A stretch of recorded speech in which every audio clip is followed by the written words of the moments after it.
Hi, I am Liz Welch, and welcome to our Financial Wellness No Judgment Zone Money Minis. Today, we are going to be talking about all things credit. So let's just jump right in and get started. So first off, what is credit? So credit is a contract agreement in which a borrower receives a sum of money or something of value, like a car or your home, and repays the lender at a later date, generally with interest. Starting with the 5 C's. So these are the 5 main things that a lender is going to look at when they are trying to decide if you are creditworthy enough to become a borrower for them. So character, capacity, capital, collateral, and conditions are those 5 C's. So the first one up is character. So this is literally your character. They're going to look at your credit history, and they're going to see how well you manage debt. So in the past, how well have you paid back other lenders, credit card companies, that type of thing? They are really looking at your character. This is going to be the lender's opinion of you.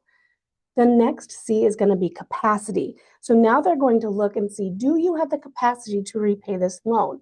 They are really going to look at that debt to income ratio. They are going to see how much debt you currently have and how much your income is. And they're going to create that ratio to see, can you afford to take on more debt and have the capacity to pay them back? The next C is going to be capital. So these are going to be things like your savings, your investments, and even some assets and things that you're willing to put towards the loan. Those are going to be the capital. But then there's also collateral. And so this is something that's going to kind of provide a security for the loan. So think of like your vehicle when you get a car loan. That is going up as collateral.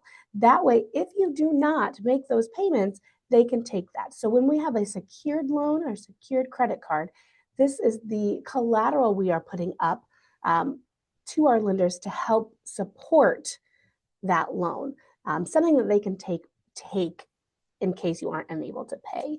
And then the last thing they're going to look at is going to be conditions. And they're really going to see, how do you plan to use this money? What is this money for? Is this something that is truly going to help you? So those are going to be the 5 C's. This is where a lender starts. They check the character of you. They're going to check your capacity, the capital, the collateral, and the conditions in which you're going to use the loan. When we talk about credit scoring, there's 2 main ones that we really want to pay attention to. And the first one's going to be your FICO scoring. I also want to, kind of let you know between these two. So there's going to be FICO and Vantage that we're going to talk about today. They are both great scoring models. They're just a little different. They just break it down in different ways. And so you may see, like on things like Credit Karma, who uses Vantage mainly, may have a different score than your financial institution, who mainly is going to use the FICO scoring model. And so it's just knowing how they're broken down and how they compare to each other. So your FICO scoring model is going to be kind of that old school model. This is the original one. This is the main one that financial institutions are going to use. And it's broken down into 5 categories. So your biggest category is going to be the payment history. This is 35% of your FICO score. And the payment history is, are you paying on time? So all those missed payments, that goes into your payment history. And this is the biggest portion of your credit score. So missing just one payment can hurt that credit score. So they are looking to see how trustworthy you are, how reliable you are to make your payments on time.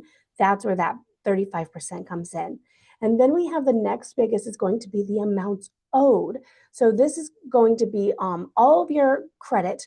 They combine it together, and it's how much do you owe? You really want to keep that utilization to like 30%. So if you take how much you owe all combined and you divide it by how much you have available, you're going to get that percentage. And you really want to try to keep that at that 30% mark. New credit is going to be only 10%. And so this is where every time you apply for a loan or a credit card, you're told that that is kind of a mark against your credit. This is where that lies, in that 10%. So every time you are applying for a loan or a credit card, it is going to be on your report for 2 years. So it's not a bad thing to apply for them, but it's just making sure we're not applying for an abundance at once. So making sure that we know where we stand before we apply for that credit to make sure we're going to get approved, because the last thing you want to do is to have to keep applying and get all those different dings onto your credit score. I will also mention, if you are doing something like shopping around for a home or shopping around for a vehicle and you go to all the dealers, they're all going to want to run your credit. The credit bureaus are going to notice that and take, in that 30-day period, all of those, car dealerships or mortgage loan officers or whatever it is that you're looking for in the same type, they're going to count that as one mark against you. So it's going to be okay if you have to go to 3 different dealers and they all need to run your credit. The credit bureaus are going to recognize this, and it's just going to be ran as once. So it's just a good thing to always know about. Length of your credit history is only 15%, but this is still a very important piece. So this is going to be, say you've had a credit card since you were 18 and now you're in your 40s. You have all those great years of showing that you have credit history. When you pay off a credit card that you've had open for so many years, you've made all your payments on it, and you close that credit card, you're now taking away all the credit history to show to your lenders that you have had credit for so long. So it's very important that even if we're paying off these credit cards, that we're keeping them open so that we can show this great credit history that we've got. We don't want it to all go away on us. We want to show that we made those payments on time, that we held the credit for this long. Keep those open. And the last piece is going to be your credit mix. And so this is where you get your revolving and your installment loans. And you want to make sure you have a good mix of the two. So what are those? Your revolving is going to be things like your credit cards. These are things that as you pay them off, that money is now available to you again. So it's always revolving. But then you also want to have installment loans. So these are going to be things like your house, your car, a personal loan, something that has an end date.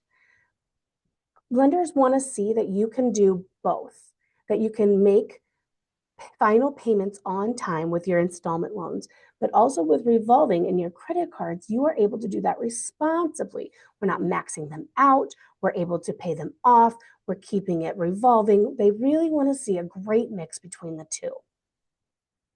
Then we have our Vantage scoring model. And this is just different because it's broken down into 6 different categories. They're all kind of similar. It's just broken down a little bit different, which makes that score different. So the first one is still payment history. So as we saw in the last one with our FICO, the payment history was the largest. And this is really the most important. So making sure we're paying all of our credits on time. If you think you're going to miss a payment, it is so important for you to call those creditors to make sure that you can work out a plan so that maybe you won't get that ding on your payment history so that you can still be in good standing there. But with the Vantage score, now it's 41%. So this is even a larger portion of the score is towards your payment history. The next biggest one they have is age and mix. So here they are still looking at the age of your credit, so the length of your credit history, but they're also including your mix in here. So your revolving and your installments here. So 20% is going to not only be how long you've had history, but also the kind of credit that you have. But they also break it down so that utilization has its own. So this is how much you are using. They want to see how much of the available credit you are using, and that is going to be 20%. And then we're going to go down here to available credit. So that is only 2%. The available credit is they want to see how much do you have left to use. So really here they're seeing, are we maxing out?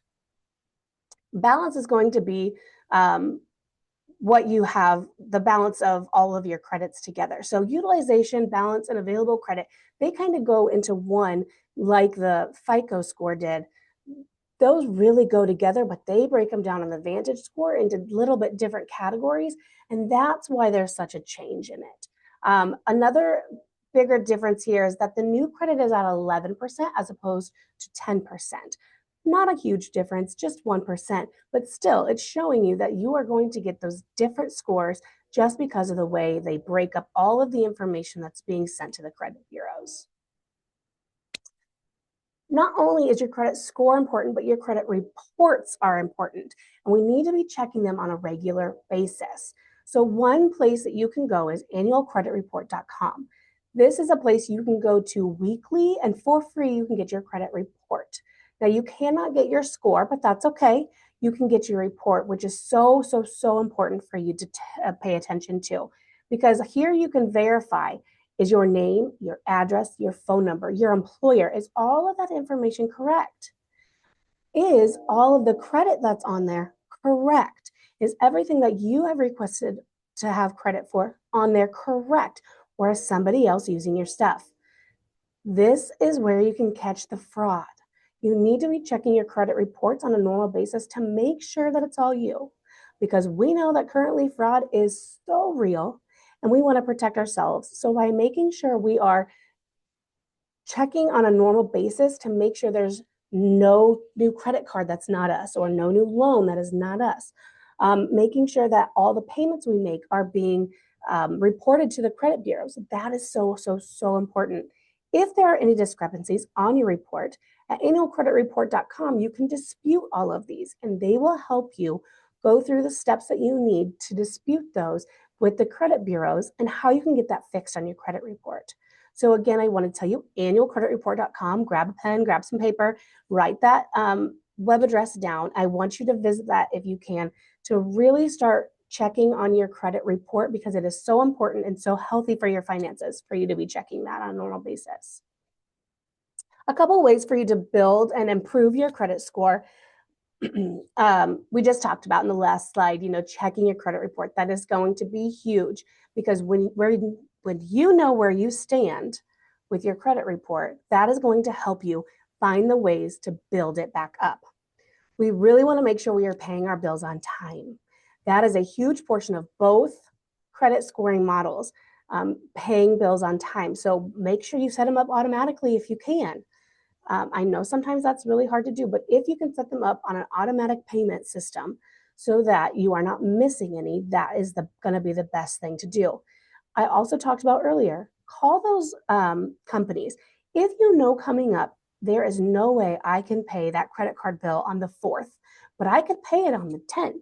Call them, work that out with them. They are more likely to work with you because they don't want to have to report it if they don't have to. So work with them, stay in communication with them. This is going to help you improve your score also, because if they aren't reporting all of your late payments, that's going to show good faith in your credit report. Reducing that amount of debt you owe. We really want to keep that within the 30%. So making sure that we are not maxing out our credit cards. And if we are, that we are working to pay them off. And as you pay them off, remember, do not close those accounts, because now we would lose all of our good history. And the last thing is to really make sure you have that good credit mix of the revolving and the installment. So we want to make sure we have credit cards and a car payment, or a home equity line of credit and a personal loan. Making sure that we are getting both revolving and installment loans. But what can a good credit score get you? So it's not just that it can get you a loan, or it's not just it can get you a credit card. It can get you higher credit limits on those credit cards. It can get you lower interest rates on your loans and your credit cards. That loan that maybe you were denied for, and now you're working to get your credit score up. You get that credit score up, you're going to get that easy instant approval. But it also is going to be housing options. So we're not just talking about homes. If you are somebody that rents a home or an apartment, these are things that landlords look at. They will look at your credit score and your credit report as well to see how creditworthy are you. Are you actually going to pay them on a monthly basis? So landlords are looking at that. Also, job opportunities. A lot of employers will also check your credit score to see if you are, if you're creditworthy, then you're going to be responsible, right? They're going to be able to rely on you because your credit shows it. I like to always call our credit score our adult GPA. So it's a great way to think of, you want to keep that as high as you possibly can, just for all the things in life. Insurance, cell phones, all these things take your credit score into account. We've talked about credit cards, and making sure that we are using them properly is the best way to go. Credit cards are a great tool to help with your credit score and really building it. But we just got to make sure we use them responsibly. That's all it is. So you want to make sure we're paying them off. I've talked about that. And we're keeping that utilization down low. But what are some great things that credit cards can do for us? They can help us build our credit or rebuild our credit. But there's things like rewards and cash back. Those are great tools to use. So now you're using credit, you're borrowing that money, but you're paying it back and you're getting cash or rewards on top of it. So that's a great tool. But it also can protect you from theft. Using a credit card is a little more secure than a debit card can be. It can also help you in an emergency. If something were to go wrong and you have that credit card, it will help you in the emergency to get those tires fixed or whatever the case may be that comes up. So credit cards are a great, great tool and they can really help. I don't want you to scare you off and think you shouldn't use credit. It is a great tool and something you can do. Just make sure we do it responsibly. That is all I have for you guys today. If you have any questions, please reach out to me at partnership@uoficreditunion.org. And thank you so much for joining the Financial Wellness No Judgment Zone. Money Minnie.